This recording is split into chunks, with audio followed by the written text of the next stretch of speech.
वो स्टूडेंट आज से हम अपना नया सब्जेक्ट स्टार्ट करते हैं। सब्जेक्ट है आपका रेफ्रिजरेशन एंड एयर कंडीशनिंग। जब इस सब्जेक्ट की हम बात करते हैं तो ये जो सब्जेक्ट है वो डिप्लोमा इंजीनियरिंग के मैकेनिकल ब्रांच के सेकेंड ईयर फोर्थ सेमेस्टर में पढ़ा जाता है।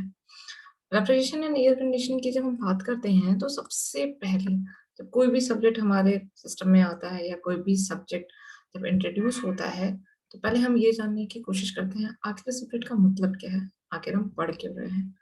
जब रेफ्रिजरेशन एंड एयर कंडीशनिंग की बात करते हैं तो सबसे पहले दिमाग में यही बात होती होगी कि रेफ्रिजरेशन मतलब शायद रेफ्रिजरेटर से रिलेट करता है और एयर कंडीशनिंग हमारी घर में लगी हुई एसी से रिलेट करता है।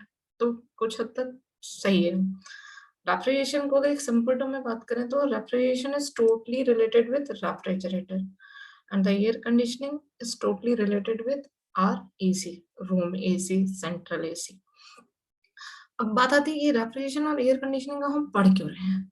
जब रेफ्रिजरेशन और एयर कंडीशनिंग की बात करते हैं तो अगर आज के टाइम की बात करें हम तो हर जगह देखते हैं तो हमें कूलिंग की रिक्वायरमेंट होती है। कोई भी मेडिकल इक्विपमेंट होती हैं, कोई भी दवाइयाँ होती हैं, उनको कहा जाता है कि आप कूल प्लेस पे रखें। कोल्ड स्टोरेज बनते हैं जहाँ पे वेजिटेबल्स को स्टोर करके रखा जाता है। हमारे बहुत सारे ऐसे अनाज ग्रेन्स होते हैं जिनको हम कूल करके रखते हैं खराब होने से बचाने के लिए। जब हर जगह हमें कूलिंग की रिक्वायरमेंट आ रही है तो ऑब्वियसली यहाँ दिमाग में एक बात ये आती है ना कि कूलिंग की जरूरत पड़ रही है, आखिर इसको कूल हम कैसे करें।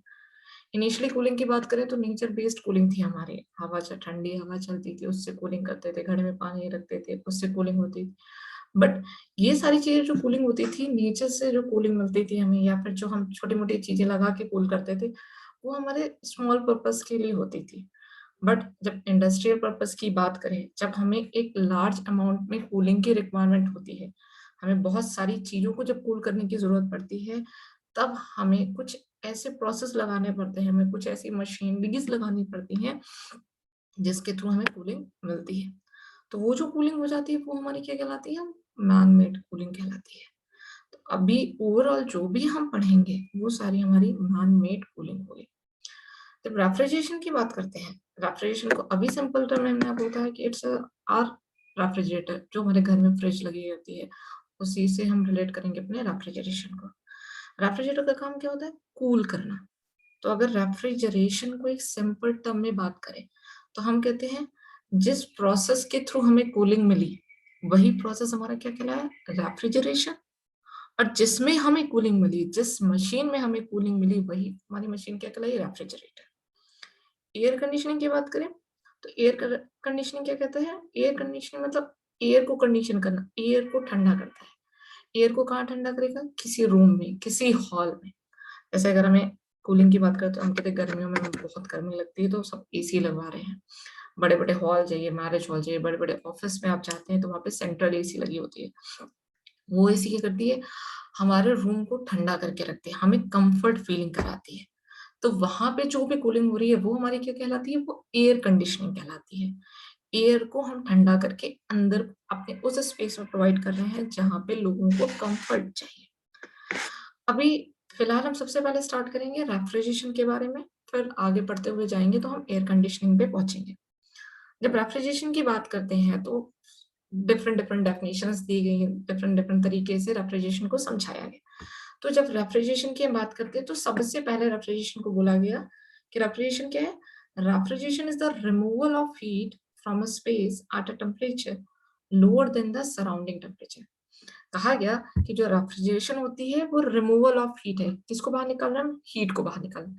कहाँ से, फ्रॉम अ स्पेस, एक स्पेस से, at a temperature lower than the surrounding temperature. यानी रेफ्रिजरेशन हमारा हीट को रिमूव करता है उस जगह से जिसका टेम्परेचर ऑलरेडी किससे कम होता है, सराउंडिंग टेम्परेचर से। तो पहले एक डेफिनेशन हमारे दिमाग में ये डाल दी गई कि रेफ्रिजरेशन का काम क्या होता है, हीट को बाहर निकालना, किससे, उस बॉडी से, उस स्पेस से जिसका टेम्परेचर ऑलरेडी हमारे सराउंडिंग से क्या हुआ, टेम्परेचर कम है। जैसे फॉर एग्जांपल अगर हम बात करते हैं ठंडियों में रूम की बात करें तो ठंडियों में रूम का जो टेम्परेचर होता है वो कम होता है, ठीक है। सॉरी, ठंडी में, गर्मियों की बात करें, अगर गर्मियों में हम बात करेंगे तो कहेंगे बाहर सराउंडिंग का टेम्परेचर तकरीबन 40 से 45 डिग्री और वहीं रूम के टेम्परेचर की बात करें तो रूम का टेम्परेचर 30-35 डिग्री हो। तो रेफ्रिजरेशन क्या करेगा, रेफ्रिजरेशन का मतलब हुआ कि हम रूम से हीट को बाहर निकाल के कहाँ फेंकेंगे? सराउंडिंग की तरफ। जबकि रूम में ऑलरेडी टेम्परेचर कम है, तब भी हम उससे हीट को बाहर निकाल के किधर डालते हैं? सराउंडिंग की तरफ। तो वो हमारा रेफ्रिजरेशन कहलाया। अब साइंस के टर्म में अगर इसको डिफाइन किया गया है, तो साइंस के टर्म में क्या डिफाइन किया गया है कि refrigeration is the science of providing and maintaining temperature below that of surrounding atmosphere.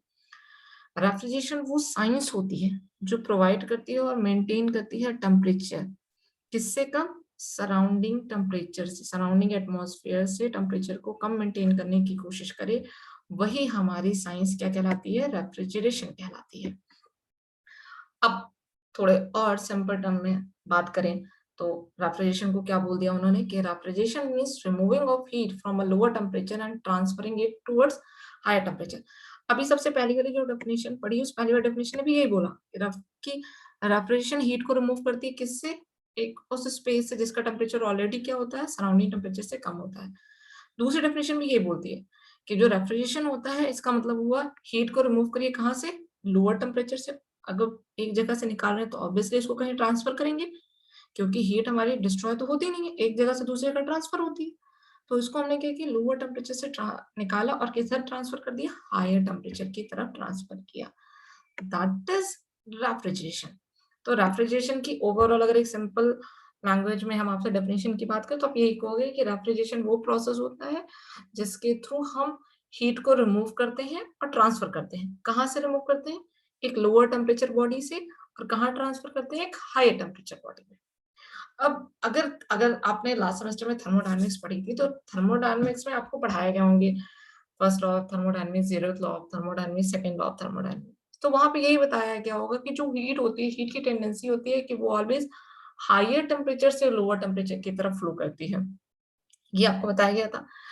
But उसी में सेकंड लॉ ऑफ थर्मोडायनामिक्स में एक क्लॉसियस स्टेटमेंट था, उसने कहा था there is no process which can transfer heat from lower temperature body to higher temperature body without any external work।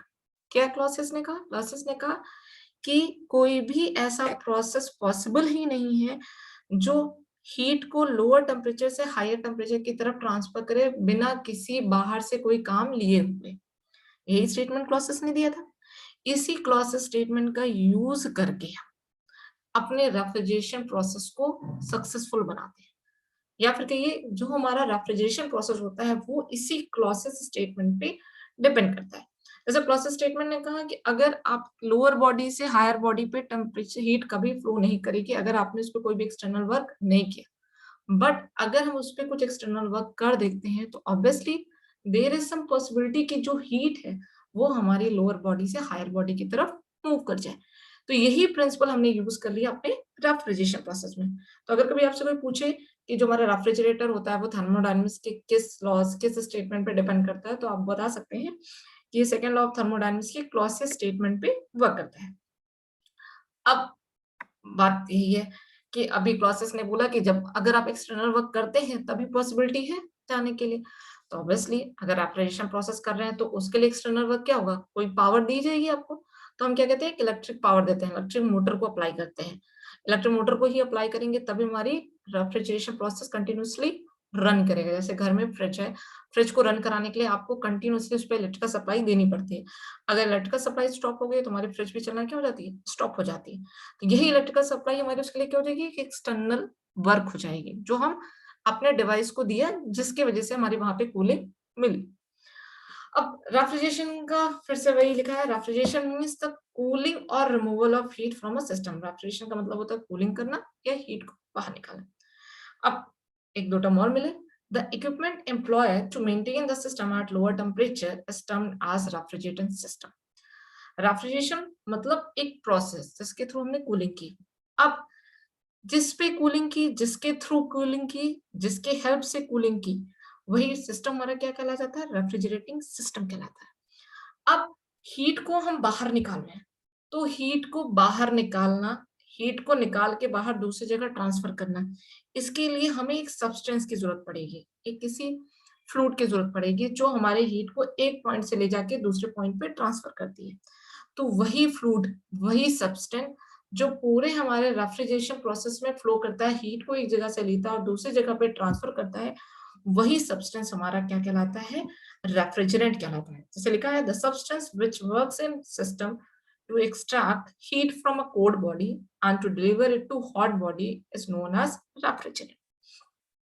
अब ये तो हो गया हमारा रेफ्रिजरेशन प्रोसेस की बात, फिर रेफ्रिजरेशन सिस्टम की बात होगी, अब फिर रेफ्रिजरेंट की बात होगी। अब बेसिक एप्लीकेशंस की बात करते हैं कि आखिर कहाँ-कहाँ पे क्या-क्या एप्लीकेशंस हैं हमारे रेफ्रिजरेशन के। तो कुछ मैंने पॉइंट्स लिखे हैं। Important refrigeration applications are given below. Ice making जो सबसे बेसिक हमारा है, फिर chemical and related industries. Chemical and related industries में कहते हैं कुछ ऐसे बेसिक केमिकल्स होते हैं जिनको ऑलवेज हम रूम टेम्परेचर से बिलो टेम्परेचर पे मेंटेन करके रखते हैं, जस्ट बिकॉज कि हम उसकी रिएक्टिविटी को रोकना चाहते हैं। अगर उससे ज्यादा टेम्परेचर पे हम लेके गए तो वो रिएक्टिव हो सकता है, इसलिए वहां पे हमें कूलिंग की रिक्वायरमेंट पड़ती है। Transportation of foods above and below freezing. कुछ ऐसे फूड्स होते हैं जिनको फ्रीजिंग टेम्परेचर पे ही हम एक जगह से दूसरी जगह पे ट्रांसफर कर सकते हैं, उनको खराब होने से बचाने के लिए। कुछ ऐसे होते हैं जो हमारे एक जगह से दूसरी जगह ट्रांसफर होने में तभी काम आएंगे जब हम उनको क्या करते हैं, लो टेम्प सराउंडिंग से लो टेम्परेचर पर मेंटेन करके मूव ऑन कराते हैं। जैसे अगर घर में भी बाहर से सब्जियां खरीद के आती हैं तो सबसे पहले रिक्वायरमेंट यही होती है कि आप उनको फ्रिज में रख दीजिए। फ्रिज में रखने से क्या होती है, सब्जियां जो कि वो जल्दी खराब नहीं होती है। फिर आता है industrial air conditioning, comfort air conditioning, medical and surgical aids. अब बात करते हैं रेफ्रिजरेशन। रेफ्रिजरेशन भी तो एक प्रोसेस हुआ ना। अब प्रोसेस हुआ तो ऑब्वियसली उसकी कोई मेजरमेंट यूनिट होगी। उसको आखिर कैसे मेजर करेंगे, कैसे तरीका होगा जिससे हम कैलकुलेट करें कि हाँ कितना प्रोसेस हुआ, कितना हमने वर्क डन दिया है, उससे हमें क्या रिजल्टेंट आउटपुट मिला। तो इन सबको मेजर करने के लिए एक यूनिट होती है। जैसे अगर हम बात करें वर्क की एक यूनिट होती है, न्यूट वर्क की यूनिट होती है, हीट की यूनिट होती है किलो जूल हो गई, आपने कोई फोर्स लगाया उसकी यूनिट हो गई न्यूटन। इसी तरीके का रेफ्रिजरेशन प्रोसेस किया ना आपने, जब आपने कोई प्रोसेस किया तो ऑब्वियसली उसकी भी एक कोई यूनिट होगी जिससे हम मेजर कर पाएंगे। तो अब उसी को हमें पढ़ना है, और जो हमारा क्या कहलाएगा, यूनिट ऑफ रेफ्रिजरेशन। अब the practical unit of refrigeration is expressed in terms of ton of refrigeration. जो प्रैक्टिकल यूनिट है हमारी रेफ्रिजरेशन की वो किसके टर्म में डिफाइंड है, टन ऑफ रेफ्रिजरेशन। इसको शॉर्ट फॉर्म में लिखते हैं T R, ton of refrigeration. अब टन ऑफ रेफ्रिजरेशन को डिफाइन किया गया है, कैसे डिफाइन किया गया है ये भी आप जान लीजिए। कहता है a ton of refrigeration is defined as the amount of refrigeration effect produced by the uniform melting of 1 ton, 1 ton मतलब 1000 kg of ice from and at 0 degree centigrade in 24 hours। अब यहाँ पे आइस लिया गया है, ये term याद रखिएगा। क्या हुआ कि इनिशियली हमारे पास जब भी कूलिंग की बात आई तो हम सबसे पहले किस पे फोकस करते हैं, आइस पे, कि आइस हमारा सबसे इंपॉर्टेंट सब्सटेंस है जिससे हम कहीं पर भी कूलिंग कर सकते हैं। तो जो यूनिट हमारे डिफाइन की गई वो हमारे आइस पे डिफाइन की गई, क्योंकि इनिशियली सबसे पहले हमारे आइस को ही रेफ्रिजरेशन प्रोसेस में सबसे ज्यादा यूज किया गया कूलिंग करने के लिए। तो उन्होंने कहा कि जो टन ऑफ रेफ्रिजरेशन होता है वो डिफाइंड होता है कैसे, कि ये हमारा वो अमाउंट होता है रेफ्रिजरेशन इफेक्ट का। रेफ्रिजरेशन इफेक्ट मतलब कूलिंग इफेक्ट। वो कूलिंग इफेक्ट होती है जो प्रोड्यूस होती है, किससे प्रोड्यूस होती है, uniform melting of 1 ton of ice. तो यूनिफॉर्मली 1000 kg आइस को जब हम मेल्ट करते हैं फ्रॉम एंड एट 0 डिग्री, 0 से 0 डिग्री सेंटीग्रेड पे इन 24 आवर्स। टन ऑफ रेफ्रिजरेशन को अगर एक सिंपल लैंग्वेज में आप लोगों को समझाना हो तो ये कह सकते हैं ना कि 1000 kg आइस को 0 डिग्री सेंटीग्रेड से 0 डिग्री सेंटीग्रेड तक मेल्ट करने में, 24 घंटे में मेल्ट करने में जितना भी हमें कूलिंग मिला, जितने अमाउंट की हमें कूलिंग मिली, वही कूलिंग हमारी क्या कहलाई, टन ऑफ रेफ्रिजरेशन। अभी कुछ लोगों के दिमाग में ये बात हो रही होगी 0 से 0 डिग्री सेंटीग्रेड कैसे। ध्यान दीजिए, मैंने बोला आइस को मेल्ट करा रहे हैं। अगर आइस के फेज की बात करें तो आइस हमारे किस फेज में होगा, सॉलिड फेज में। मेल्ट कराएंगे तो किस फेज में कन्वर्ट हो रहा है, हमारे लिक्विड फेज में। तो यहाँ पे जब कूलिंग हुई तो उस कूलिंग में क्या हुआ, टेम्परेचर में चेंज नहीं आया, फेज में चेंज आया। क्या फेज आया, सॉलिड से किस में कन्वर्ट हुआ, हमारे लिक्विड में कन्वर्ट हुआ। ओके, कितने टाइम में, 24 आवर्स में। तो अब आपको पता है आइस की लैटेंट हीट, लैटेंट हीट आप लोगों ने पढ़ा होगा कि जब भी जहां पे टेम्परेचर में चेंजेस आते हैं वहां पे सेंसिबल हीट यूज होती है, और जहां पे फेज में चेंज आते हैं मतलब सॉलिड से लिक्विड, लिक्विड से गैस में कन्वर्ट होता है, वहां पे लैटेंट हीट यूज होती है, जिसे हम गुप्त ऊष्मा बोलते हैं। तो जो हमारी आइस की गुप्त ऊष्मा होती है उसकी वैल्यू होती है 336 किलो जूल पर केजी। अब यही हीट तो यूज हो रही है 24 आवर्स में।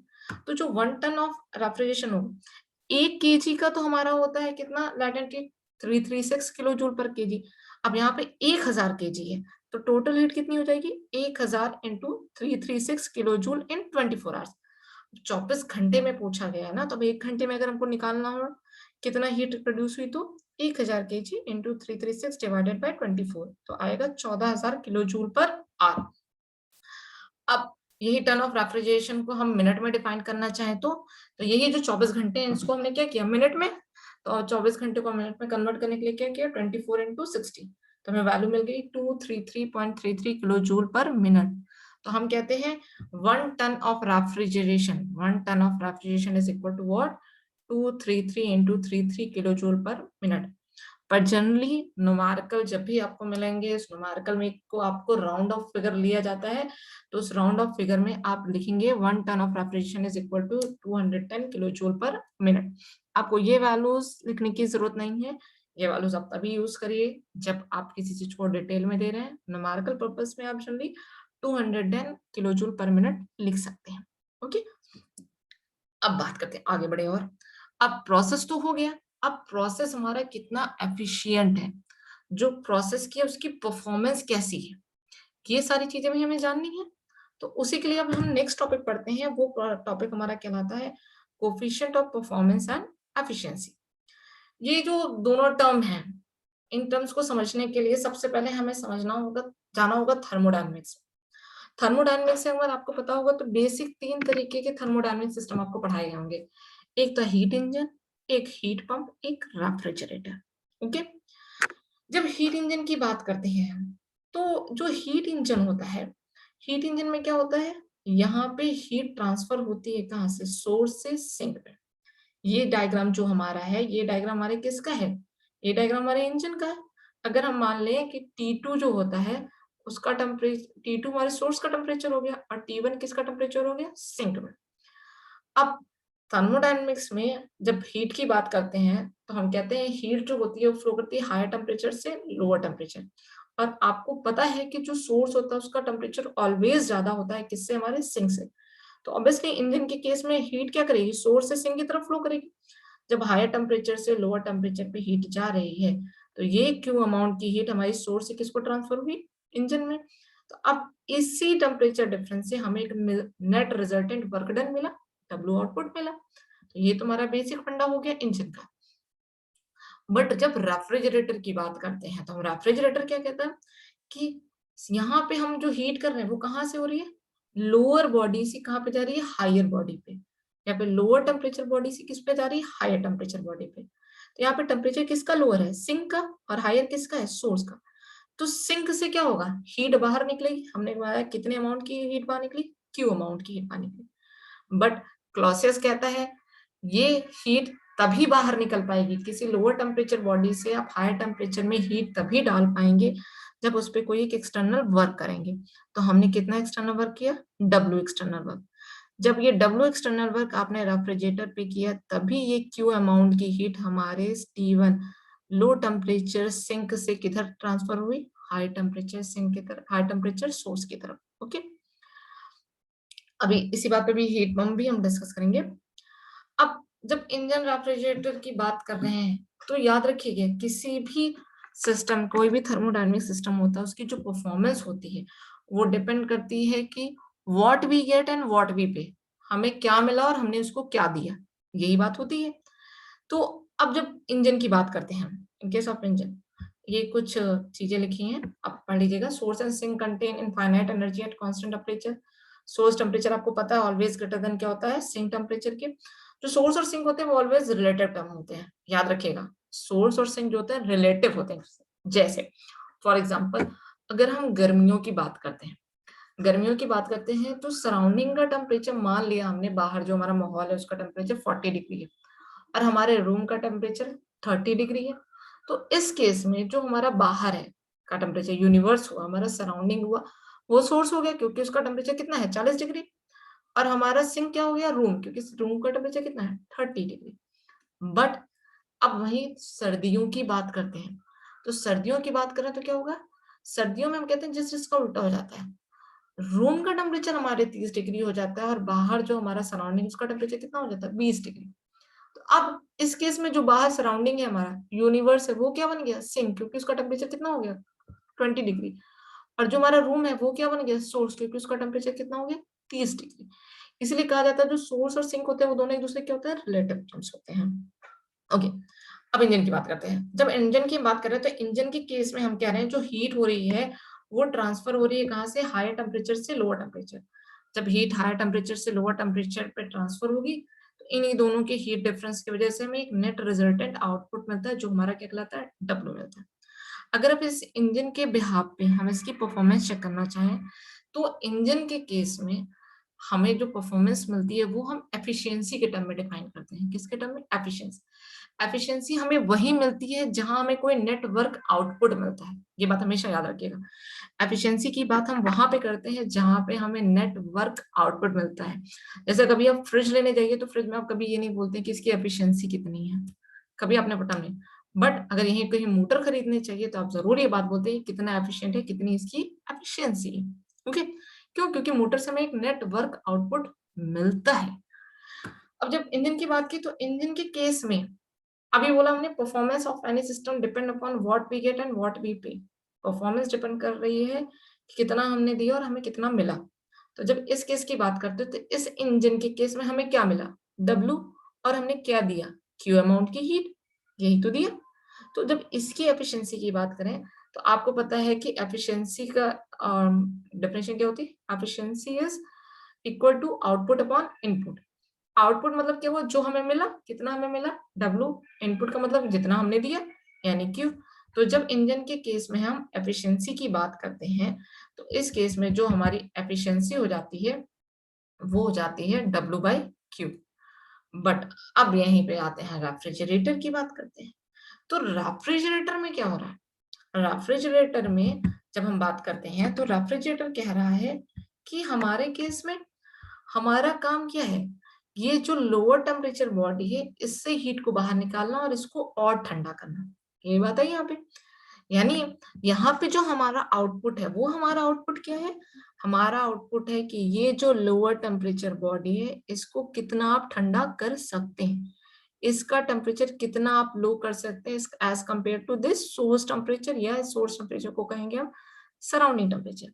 अब इसको, ये ऑलरेडी कम टेम्परेचर पे है, इसको और ठंडा करने के लिए यानी इससे हीट बाहर निकाली हमने, कितनी हीट बाहर निकाली, क्यू बाहर निकाली। बट इस क्यू हीट को बाहर निकालने के लिए हमें इस पे एक्स्ट्रा काम देना पड़ रहा है, हमें इसको एक्स्ट्रा इलेक्ट्रिकल पावर सप्लाई देनी पड़ रही है, तभी ये हीट बाहर निकल पा रही है। तो इस केस में जब हम बात के जहां पे हमें वर्क डन देना पड़ता है तो वहां पे हम एफिशिएंसी की बात ना करके किसकी बात करते हैं, परफॉर्मेंस की बात करते हैं।